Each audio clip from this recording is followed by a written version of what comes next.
약초.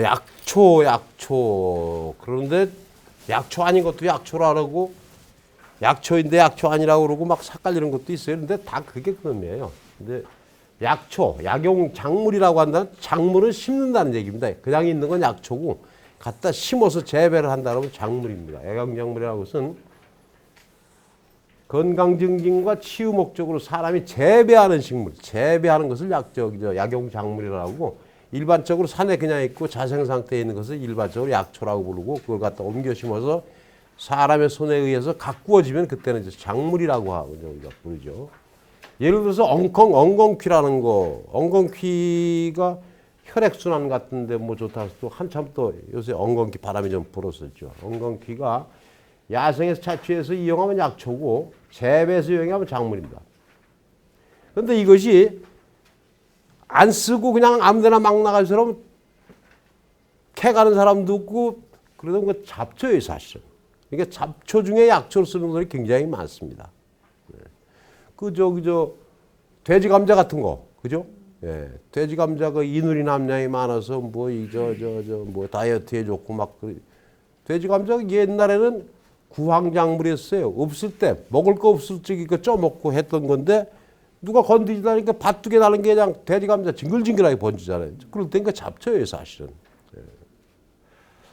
그래서 대한민국 약전이라고 하는 공정서가 있어요. 그래서 아스피린 그럼 양약이 전부 대부분이죠. 아스피린 하면은 어떻게 생겼고 주성분은 뭐고 뭐 쭉 그거에 대한 법으로 만들어 놓은 것이 그 공정서에 들어가 있는 것이 546종이 있습니다. 근데 여기는 약전 말고 대한약전 외 생약 규격집이라고 해서 약칭으로 생규라고 그러는데 거기에 들어가 있는 공정서까지 포함하면 한 546종이 약초로 등재가 되어 있습니다. 그런데 이제 그 중에서 대부분이 그냥 산과 들에 자생하는 것들이 많고, 농민의 손에 의해서 재배되는 것은 60여 종 되는데, 많이 할 때는 뭐 100종도 넘고 그러다가 없어졌다 또 뭐 다시 심었다 막 그렇습니다. 그러니까는 아주 마이너한, 아주 작은 면적이, 심어지는 면적이 작은 그런 것들도 있고, 수백 헥타씩 심어지는 것들도 있고, 이제 앞으로 이제 우리가 그것을 쭉 한번 리뷰를 해볼 건데요. 그러면 이러한 작물은 초본류와 목본류로 나눌 수가 있습니다. 초본은 풀입니다. 풀. 목본은 나무고. 근데 풀은 1년생 그에 낳다가 죽고 낳았다 죽고 그런 게 있고 그 다음에는 단연생, 2, 3년생도 있고 0년생도 있고 그렇습니다. 근데 거기 이제 보통 1년생과 단연생으로다가 하죠. 1년생에는 꼭 이꽃이라고 부르는 그 홍화 이것만 있는 것이 아니라 예를 들어서 낸 건데 1년생도 뭐 결명자라든지 많아요. 그냥 다음에는 그 나무에서 다시 올라오지 않나요. 단연생이라는 것은 설이 났고 마르고 그러면은 없어진 듯 싶었다가 그 다음에 되면은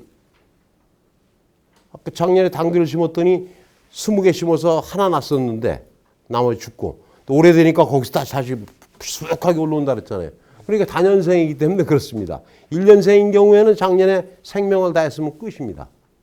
보통 1년생보다는 단연생들이 2, 3년생들이 많죠.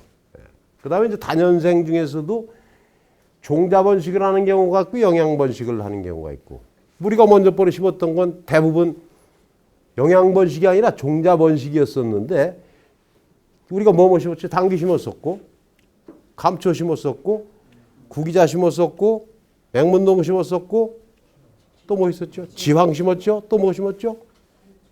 아니 그 5개 심었나요? 예, 5개 심었는데 지황도 영양체 이렇게 생긴 것 같다 요만큼 자른 것 같다 심었잖아요. 근데 그것도 종자 번식이 돼요. 근데 저 어르신이 저분이 나한테 방아풀이라고 하는 것을 좀 구해달라고 그래서 원식물을 내가 좀 확인해서 좀 구해줬는데 종자가 굉장히 자라요. 그죠? 근데 그 지황종자는 그거보다 더 자라요. 네? 지황종자는 그거보다 더 자라. 근데 종자가 작으면은 종자가 작은 종자는 콩 심어 놓으면은 번쩍번쩍 들고 올라와요. 굵고 힘이 있어 이건. 근데 작은 종자는 그 뭐 종자 자체가 작으니까는 떡잎이 벌어져도 보일락말락이고 그러면 잡초에 치워서 안 돼요. 그 홍경천이라고 홍경천 아마 선전하고 그런 거 많이 들어봤을 거예요. 백두산 참돌꽃이라고 하는 건데 참돌꽃 이제 그 홍경천이죠. 그거는 종자가 밀가루 같아요. 별게 다 있습니다. 근데 이 작은 것들은 발화쇠가 약하기 때문에 잡초한테 치여요. 그래서 초기에 풀 때문에 못 해봅니다.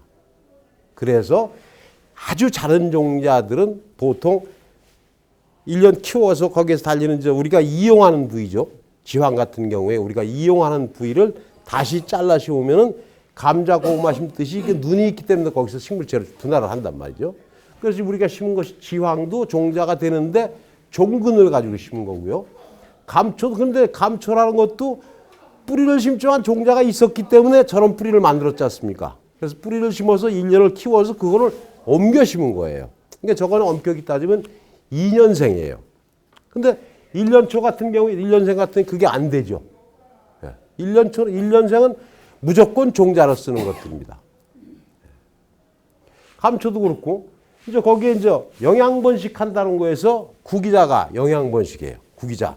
그거는 종자도 아니고 줄기를 잘라서 갖다가 심으면은 삽목을 하면 다시 뿌리가 내리고 슈팅이 돼서 생물체를 하나씩 발달을 시킨단 말이죠. 그렇게 봤을 때 영양번식하는 게 있고 종자번식하는 것이 있고 그렇습니다. 그러면 폐모 같은 거 우리가 폐모라는 우리가 심은 게 맹문동 있잖아요. 맹문동도 처음에는 종자로 심었기 때문에 저런 것이 얻어진 거예요. 근데 그거를 종자라니까 활짝률이나 발화추라 하는 줄이 낮고 잘못 가면 근데 영양실을 갖다 심어버리면 100% 이렇게 나오니까 말이죠. 그래서 그거를 뜯어 심었죠. 뿌리를 뜯어서 심어서 이제 분주한다 그러거든요. 분근한다, 분주한다 이렇게 하는데 이제 뜯어 심은 것이 뽀개 심었죠. 이제 영양번식하는 거고요. 목본류는 키가 뻘쩍 크는 교목성이냐 관목성이냐 여러 가지가 있습니다. 나무에도 교목관목을 나누죠. 근데 그거는 뭐 그렇고요. 이거는 아마 첫 시간인가 통계로 보는 대한민국의 농업회사인데 거기에도 이런 내용이 좀 들어갔을 텐데요. 이게 이제 생산액을 10억, 이거 단위가 10억입니다. 농업 전체 생산액으로 봤을 적에는 2014년도 통계지만 10억, 100억, 1000억, 1조, 10조, 45조 정도가 우리가 생산한 모든 농업 생산물들이 돈으로 따지면 저 정도 되는데 그걸 다 비교할 수는 없고요. 거기에는 이제 식량작물만 한 것이 그 사료작물서부터 원예작물부터 다 들어갑니다. 농업 전반. 축산에서 나오는 돼지값까지 다 팔아서 했을 때 저렇게 되는 거고요. 식량작물만 가지고 했을 때는 한 9조 정도가 됩니다. 그런데 제일 저기 하는 거 여기 이제 면적은 표시를 안 했습니다만서도 약초밭은 거의 우리 눈에 안 보여도 사과밭이나 도마도, 오이, 과채가 이제 도마도, 오이, 가지 이런 것들이 과채입니다. 그다음에 이제 과실류, 사과배 뭐 이런 것들이 그렇고요. 그다음에 채소, 마늘밭, 배추밭, 무밭 이런 것들이 많이 보잖아요. 그런데 그거에 그 흔해 빠진 그 엄청나게 맨날 논 같은 거 보세요. 논이 제일 많지 않습니까? 우리 논이 제일 많은데 논에서 나오는 것이 8조밖에 안 되는데 약초는 눈에 잘 보이지도 않는데 1조가 나온다 이런 얘기예요. 그 얘기는 쌀값보다 훨씬 비싸고 고춧값보다도 훨씬 비싸다 이런 얘기죠. 그러니까 그것만 봐서는 굉장히 해볼 만한 농사입니다, 이게. 근데 실제 들어가 보면 해볼 만한 농사가 안 된다. 아무나 하는 게 아니다. 이런 얘기를 내가 드리고 싶어서 이런 그 일반적인 우리가 농사는 어느 정도 자본, 토지, 노동 농사를 지으려면 자본이 있어야 되고 토지가 있어야 되고 거기 노동이 들어가야 되는데 이게 3대 요소예요. 근데 그거는 다 그런 갖출 전문 농업인들이 할 때 이 얘기입니다. 전문 농업인이. 하지만 우리 같이 난 놓고 기역자도 모른다고 그러나요? 기역자 다 알긴 알죠. 알긴 아는데 우리가 볼 때 근데 처음부터 누가 뭐 농사 아버지 뱃속에서 엄마 뱃속에서 나올 때부터 농사 지었나요? 이제 경험이고 자꾸 하다 보면 농사꾼이 되게 되면은 이런 자료는 농사꾼을 대비해서 이제 만들어진 건데 그래서 이제 쭉 한번 훑어보고 마지막 시간에 가서는 야 그럼 우리가 17주 동안을 만났었는데 뭘 했으면 좋겠는가 이런 걸 한번 토론할 수 있는 기회를 가질 테니까 그렇게 아시고요. 이게 보통 그 우리 약초도 이렇게 많이 나온다면서 밀조가 넘는다고 그러는데도 수입을 하는 게 많아요. 수입을 하는 것이 왜 수입을 하느냐 하면은 우리나라에서 안 나는 약초들이 굉장히 많아요. 우리가 한약방에서 쓰고 있는 것들. 우리 수정과 만들 때 들어가는 계피 있잖아요. 그죠? 계피. 이런 거 우리나라에서 안 나요. 기후가 맞지 않습니다. 또 감초 안 나요. 그래서 일부 경상북도 어디더라 영주하고 어디 몇 군데 농협에 가면은 저거를 보급을 해서 자기들이 수매를 해서 비싼 값에 팔아요. 비싼 값에 파는데 그건 얼마 안 돼 사실 양이. 근데 수입하는 양에 비하면 1%도 안 될 겁니다. 아마 국내에서 나오는 것이. 그래서 감초, 계피, 용안육, 사인 뭐 엄청 많아요. 그런 것들이 한약에서는 꼭 써야 되고 하는 것들이 수입돼 들어오는 게 있고 또 한 가지는 약식 동원이라 해서 식품에다 쓰는 것들이 굉장히 많습니다. 감초가 꼭 이것만 진짜 쓰는 게 아니에요. 담배 만드는 데도 들어가요. 담배 만들제, 이 담배 만들제에도 감초가 들어갑니다. 이거 말고서도 지금 뭐 황기 뭐 이런 주로 약으로 쓰는 건데 식용으로도 할 수 있는 것들은 식품회사에서 들여오는 양들이 엄청나게 많아요. 사실은. 그래서 식품으로다가 신고를 해서 들여오고 약시장에 가서 흩어지고 하는 것이 우리 한약재 사업 산업 발전에 엄청난 저해 요인이 되기 때문에 그런 걸 좀 법을 바꾸고 뭐 별짓을 다 하는데도 잘 안 되는 게 우리 현실입니다. 어쨌든 간에 그래서 굉장한 양을 수입을 하고 있다. 이게 넘어갔나? 이 저 생산량의 70% 정도는 식품용인 농산물로 나머지는 주로 의약품, 한약재로 이용되나 색소, 화장품 등 기능성 제품으로 외연을 넓혀가고 있는 것이 근데 풀은 이 뒤에도 나오지만서도 정확해야 돼요. 정확해야 돼요. 엉뚱한 이름 가지고서 엉뚱한 복분자도 가보면은 복분자 아닌 것들을 막 키우는 사람들이 있어요. 근데 그 방아풀도 그래서 내가 믿을 만한 국가기관에다가 항명 대고서 내가 저지난주 여기서 얘기 듣고서 내가 바로 전화해서 한번 확인해 봐라 그래서 엊그제 종자를 봐서 내가 갖다 주었습니다만서도 이렇게 이제 자꾸 지금 저 대한민국에서 대학 교수가 됐든 공직에 있는 연구원이 됐든 새로운 물질을 찾아내려고 하는 시도들이 굉장히 많아요. 근데 거기서 뭐가 좀 나왔을 때면은 삼성전자 벌어먹이는 것만큼 먹여 살릴 수가 있어요. 그런 그 신물질만 찾아낸다고 한다면은. 그래서 하여간 지금 우리가 그래도 블루오션이라고 하는 것이 우리가 아직도 미개척이고 우리가 한번 가야 할 수 있는 것들이 꼭 이런 그 색조 화장품이라든지 왜 애기똥풀 있잖아요. 애기똥풀 꺾으면 노란 진 나오잖아요. 그 애기똥 같다고 해서. 그런 것들도 색소 가능성이 있고 지금 우리가 심었던 지황 있잖아요. 지황을 경옥고를 만들기 위해서는 생즙을 내야 됩니다. 생즙을 짓지어서. 그러다 보면 거기 노란 물이 나오는데 내가 젊어서 그거 짓다 보니까 여기 물이 들었는데 며칠 동안 안 빠져요. 그런 것들. 이런 건 색소로도 개발할 수 있고 뭐 인삼에서 진솔사이드 RG3가 항암 성분을 나타난다. 컴파운드 K가 어떻다 그래서 그걸 또 분리해나가는 별 노력이 다 지금 되고 있는데 확률 면에서 볼 적에는 골프 치다가 벼락 맞아 죽는 확률보다도 한 100배는 더 어려운 일이죠. 세계 각국에서 그 자원 전쟁이 되고 아마존 지역에 알려지지 않은 식물 이런 데서 막 찾느라고 그런 전쟁들이 지금 일어나고 있는 겁니다. 50% 이상을 전부 수입에 의지로 하는데 주요 이제 보면은 우리가 대부분이 중국에서 가지고 오는데 중국이 늘 중국이 아니에요. 걔들은 나라 크니까는 자원 부국이죠.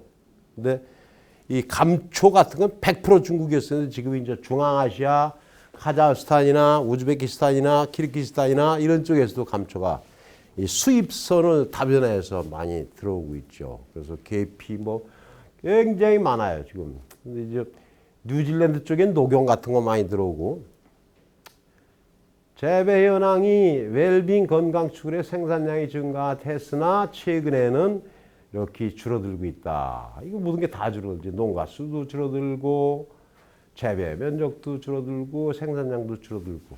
그래서 현재 이건 뭐 수치 꼭 필요 없습니다. 근데 이게 이제 이런 거 갑자기 떨어진다더니 하는 저기 사건이 있을 때요. 이때가 2000년대 90년 말인가 이때가 한방의료보험인가가 이 앞에 여기쯤 시작이 됐다가 또 이게 뚝 떨어진 것이 뭐 무슨 파동 같은 거 있으면은 이 농민들 굉장히 민감하잖아요. 근데 이게 에이 그러고서 농사를 안 지어버리면 나중에 종자가 없어요. 나중에 큰 문제가 그런 것들이에요. 그래서 국가기관에서는 늘 필요로 하는 종자를 공급할 수 있는 시스템을 만들어 달라고 이제 제가 이제 젊어서 현직에 있을 때 수차례 건의를 했었는데 원래 사실 농업 생산하기 돈으로 따질 땐 1조고 벼나 쌀 생산하기에 9분의 10% 정도 된다고 하지만서도 전체 농업을 볼 때는 얼굴 전체에 손톱 하나 정도밖에 안 되는 저기란 말이죠, 이게. 그러니까 국가에서 여기까지 신경을 쓸 수는 없고. 예. 하지만서도 만 헥타에서 12,000헥타 정도는 꾸준히 유지가 되고 있습니다. 그 생산액이 이제 이거 한번 강활 아세요? 안 들어봤죠? 강활이라는 게 있습니다. 강활하고 요 방풍하고 백지가 없네. 강활, 백지, 방풍, 천궁, 당귀 이렇게 생긴 것들이 산에 가면 있어요. 산에. 당귀도 산에 가면 보죠. 그리고 백지나 강활 이런 거는 당귀는 산에 이런 데 있지만서도 산 계곡에 돌 좀 있고 물 좀 흐르고 그런데 그런 데 가면은 키가 사람만큼 커서 혼자 있는 놈들은 허연 꽃이 막 이렇게 그것 산연과이기 때문에 우산쌀만에 이렇게 생기는 총상화서죠. 그러한 꽃을 여러분들이 본 적이 있을 겁니다. 아마. 이제 그런데 그다음에 이제 구기자는 아실 테고 길경은 아세요? 길경은 도라지를 길경이라고 합니다. 도라지는 길경이라고 그러고요. 그다음에 이제 당귀가 이름은 당귀인데 세 가지가 있어요. 예, 우리가 그냥 당귀라고 하면 되는데 한국 사람들은 꼭 거기다가 참자를 좋아하죠. 참당귀 아니면 또 신토부리 때부터 토당귀 이렇게 이제 우리는 근데 원래 오리지널 명칭은 당귀입니다. 당귀 그다음에 이건 안제리카 기가 쓰고요. 일본 당귀라고 해서 일당귀 외당귀라고도 부르는데 안제리카 에퀴틸로바라고 하는 일본종 당귀가 있습니다. 근데 그거는 우리 당귀는 보라색 꽃이 피는데 일본 당귀는 외당귀는 흰색 꽃이 핍니다. 그리고 여러분들이 쌈밥집에 가서 당귀 이파리라고 삐직삐직 생긴 거 이거는 일당귀예요. 저기 줄기도 퍼플 컬러 약간 그 자색 띄고 그런 것들 그거는 일당귀 이파리입니다. 토당귀 이파리는 커서 못 먹어요, 사실은. 이제 조금 있다가 지금 보니까는 당귀 묘가 말라가 있었을 때 올 때부터 머리가 나 있었잖아요, 그죠? 근데 이제 그 마른 것들은 다시 나오거든요. 그래서 요만큼 막 퍼질라는데 조금 퍼졌을 때는 토당귀도 괜찮아요. 향이 엄청 강해요. 그런데 약간 당귀 그렇고요. 맹문동은 이제 우리가 심어서 그렇고 이제 방풍이라고 하는 것은 막을 방자에 바람풍자입니다. 이거 이런 거 하다 보면 시간이 너무 오래 걸리는데 이 방풍이라는 것도 있고 사삼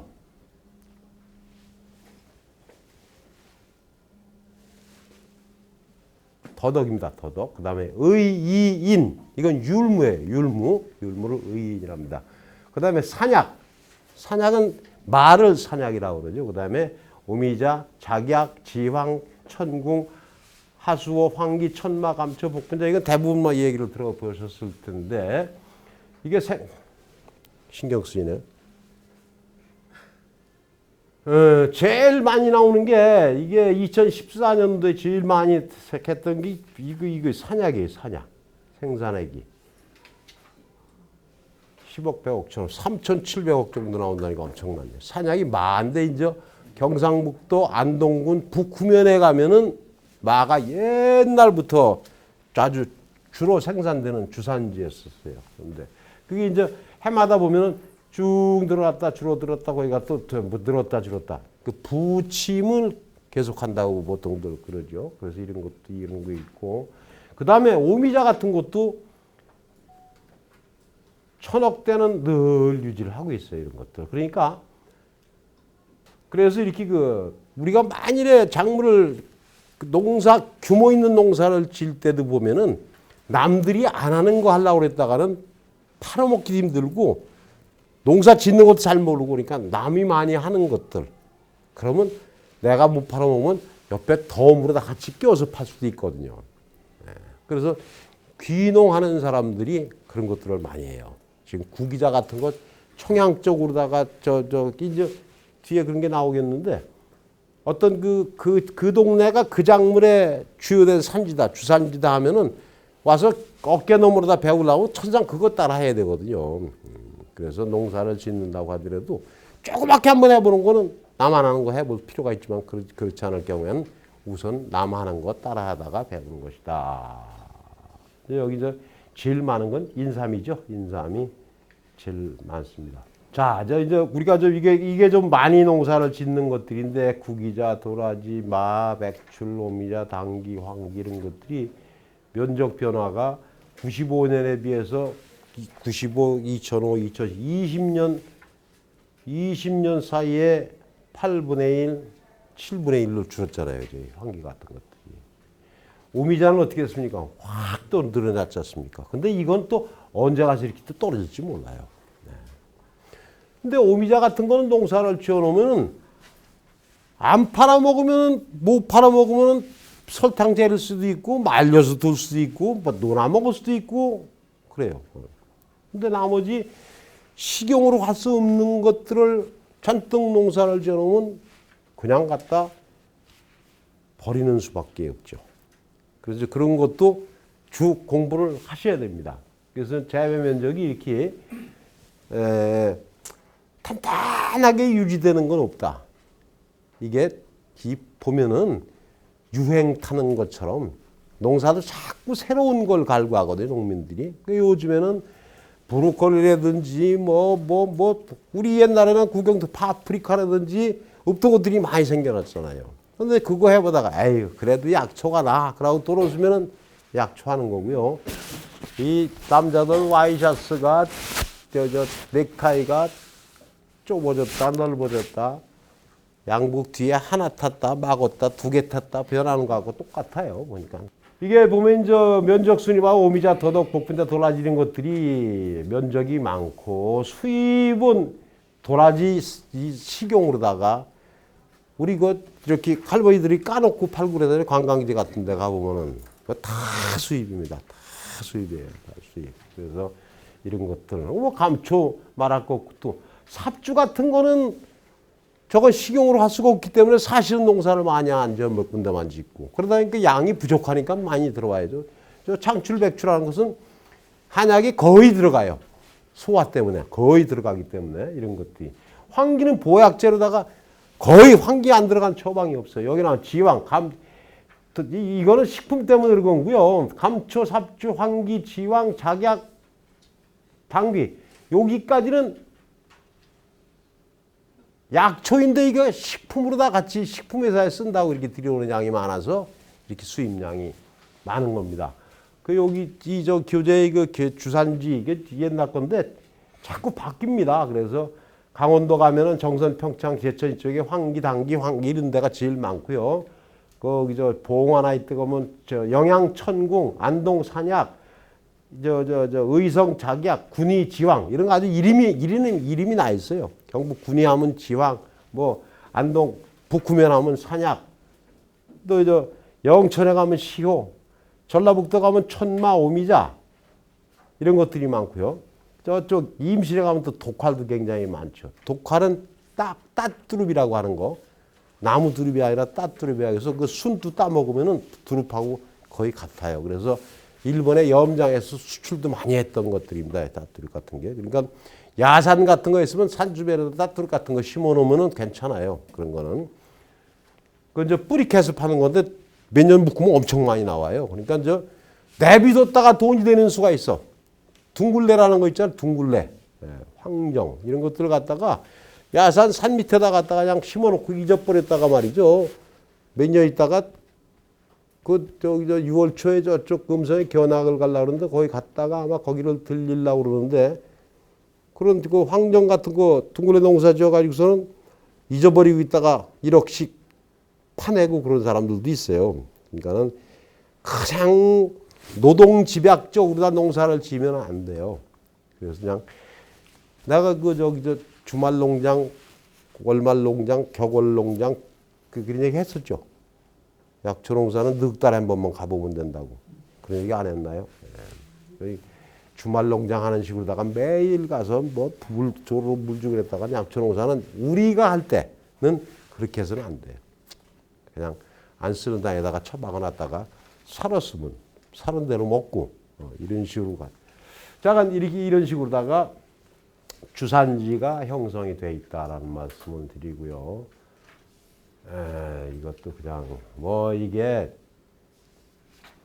옛날에는 그랬었는데 요새는 이제 전부 이제 다른 소재로 다 많이 쓴다는 걸 갖다가 얘기를 하기 위해서 사회적 여건으로도 뭐 근데 하도 정보의 홍수 잘못된 정보도 굉장히 많아요. 자연인이라고 하는 사람들은 아주 전부 약초꾼이요. 그냥 모르는 게 없어. 그런데 거기 나와서 떠드는 사람 틀린 것도 가끔 보여요. 내 눈에는. 근데 어디다 얘기한 건지를 뭐 그러고 또 틀리면 틀린 대로 놔둬야지 뭘 것 같다고 잘못됐다 그러면 좋을 거 없으니까 말이죠. 하여간 다니면서 그래도 참 겨울에 버쩍 마른 거 보고서도 말이죠. 더덕덩굴 찾아내고 하면 그 사람들 오래 살았기 때문에 그 경험이 있는 거예요. 우리 잘 몰라요. 근데 앞으로 이제 뭐 국제적으로다가 뭐 생물 다양성 협약이라든지 UPOP라고 해서 이제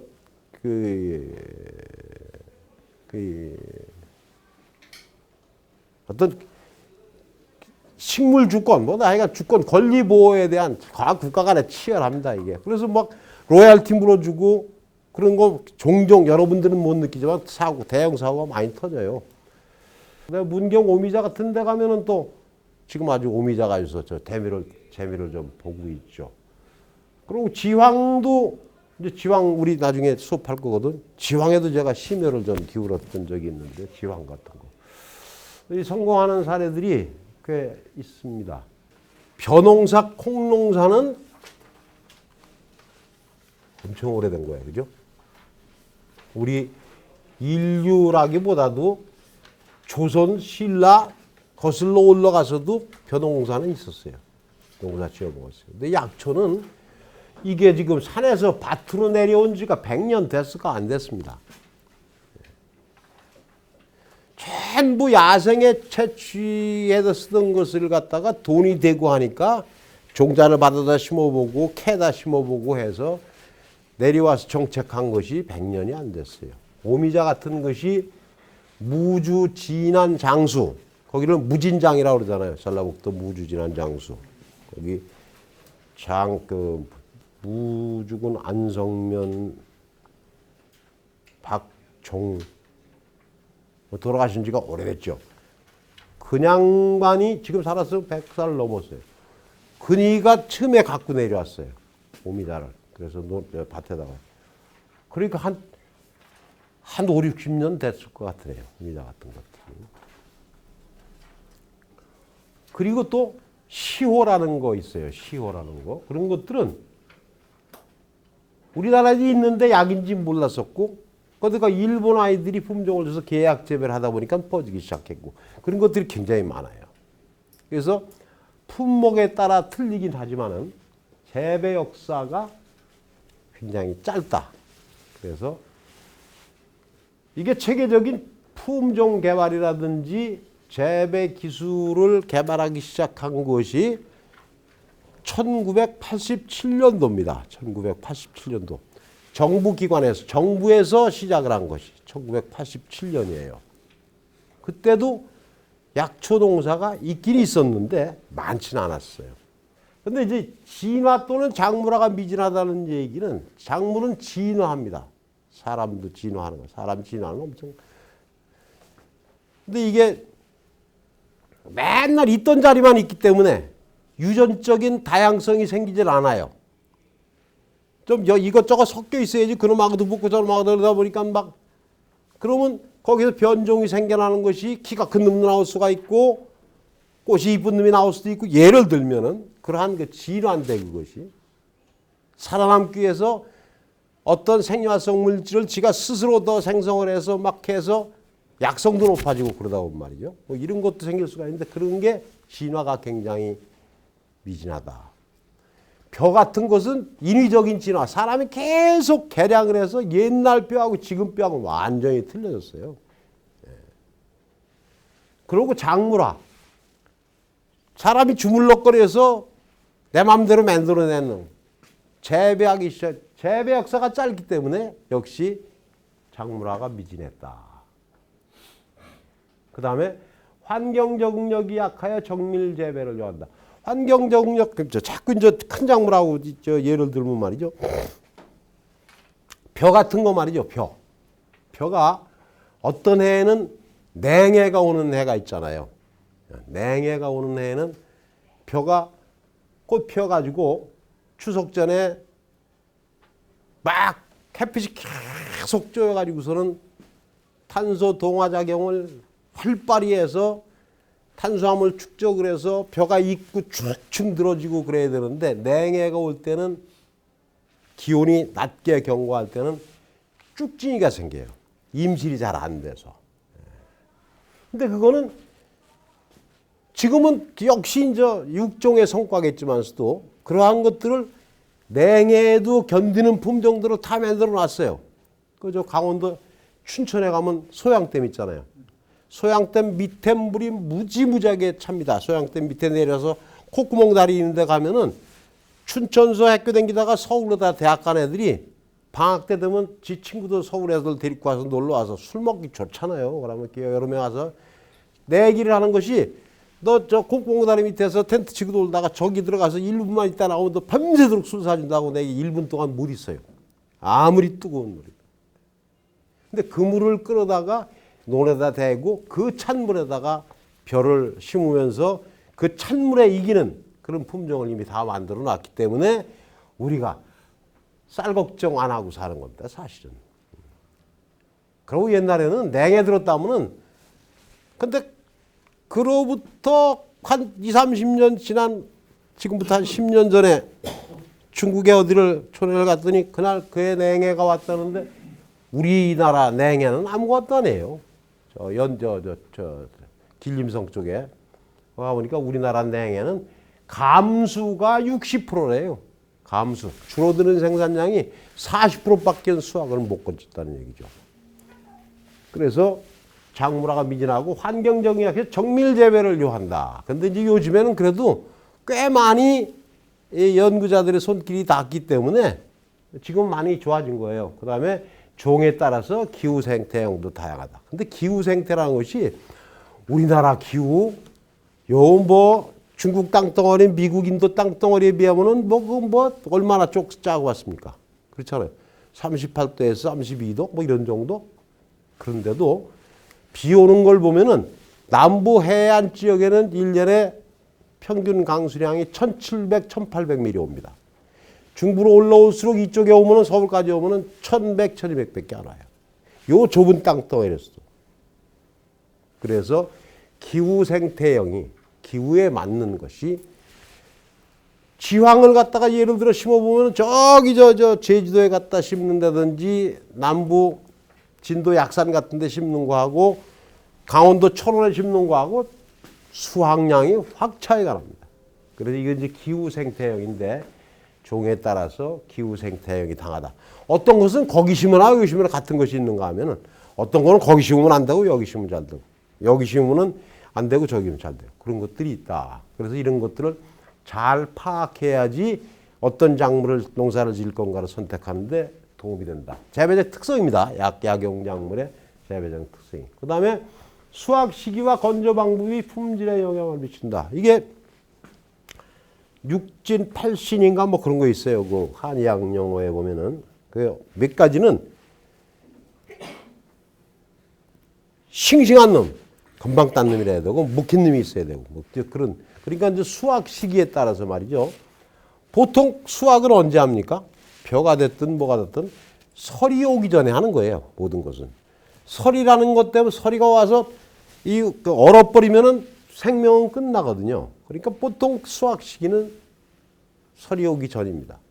설이 오기 전인데 이게 이제 추채입니다. 약초는 봄에 캤을 때 봄에 수확을 했을 적에 약효가 좋은 놈, 가을에 캐는 놈 두 가지를 하는데 거의 요즘에는 농사 편의주의적인 이런 것 때문에 봄에 채취하는 것은 별로 없고 월동하는 식물, 예를 들면 맹문동, 저런 것들은 봄에 지금 캡니다. 지금이 딱 캘 때입니다. 지금 캐고.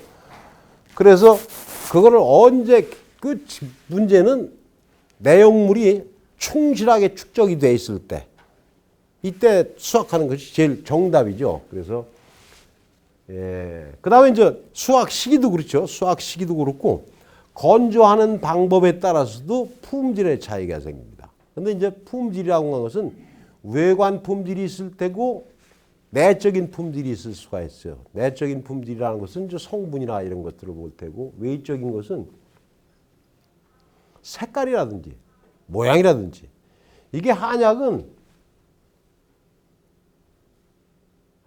보면 전부 지금 첨약을 짓잖아요. 그죠, 우리가? 근데 첨약 안 져요, 요새는. 옛날 첨약 질 적에는 요 네모난 종이 이렇게 접어서 쫙 깔아놓고서는 쫙 집어 착착 접고 그러면 우리가 갖다 다려 먹던 시절이 있었고 그러다 그 약탕계도 다리고 부채질도 하고 그랬잖아요. 근데 지금들은 뭐가 들어가는지도 몰라. 첨약 지어왔을 때는 보면은 이 약이 좋은지 안 좋은지 지저분한지는 눈으로 볼 수가 있었는데 요새는 그것도 없어. 의사들도 약 만질 일이 없어. 그냥 처방 내주면은 따다닥 쳐붙이면은 샌드 눌러버리면 약 다리는 집으로 가가지고 거기서 다려서 한의사하고 관계없이 이쪽으로 택배가 와요. 그죠? 근데 그거 돈도 아낄 겸 제대로 약에 대한 신뢰를 확보하기 위해서 웬만한 한의원 조금 규모 있으면 자기네 탕제실을 운영을 하죠. 여기들이 탕제실을 운영을 하는데 이게 숙지황을 예를 들면은 이제 지황 한 시간에 나오는데 지황은 우리 갖다 심은 상태가 생지황이에요. 이제 올 가을에 그걸 캘 거란 말이죠. 캐면은 그게 이제 생지황이에요. 날름 생지황. 그 다음에 그거를 햇빛에다 말리면은 건지황이 돼요. 그 다음에 말린 거를 막걸리에 칠해서 버무려 가지고서 찜통에 넣고 쪄 가지고서 끄대 가지고서 햇빛에다 빨끝 나는 햇빛에서 꾸덕꾸덕 할 때까지 말렸다. 다시 막걸리에 칠해서 또 집어넣었다. 또 말렸다가 또 집어넣었다. 9번 하는 것이 숙지황입니다. 그래서 구증 9번 찐다. 구포라는 포는 폭염할 때 폭자를 쓰고서 사실 햇빛에 말리는 걸 얘기를 한 겁니다.